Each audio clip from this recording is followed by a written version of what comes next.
Hello guys, আপনারা সবাই জানেন যে মিস্টার বিস্ট জনপ্রিয় ইউটিউবার ও বাংলাদেশের শ্রেষ্ঠ ইউটিউবার হলো তৌহিদ আফ্রিদি।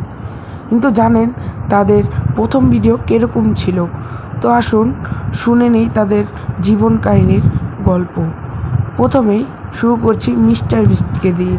মিস্টার বিস্ট ছিল একজন ছোটোখাটো ইউটিউবার।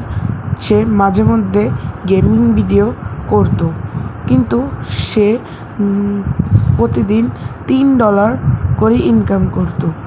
এখন তিনি কোটি কোটি হাজার হাজার বিলিয়ন বিলিয়ন ডলারের মালিক। তার সফলতার গল্প শুনে অনেকেই অনুপ্রেরণা পাবেন।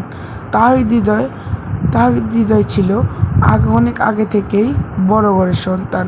তিনি ছোট থেকেই ব্লগ করতেন, মিনি ব্লগ করতেন ও রোস্টিং ভিডিও করতেন। এখন তিনি সবার মধ্যে ব্লগ করেন না এবং তিনি এখন রয়েছেন ঢাকায়, কিন্তু এখন তিনি আর ভিডিও করেন না। চলুন দেখে আসি ছোটোখাটো তার প্রথম ভিডিওর clip. What's up, guys? I'm a little bit short on time today because it's just basketball season and between practice every day and games, it's just... What up, T-Birds? So I'm back with my new channel.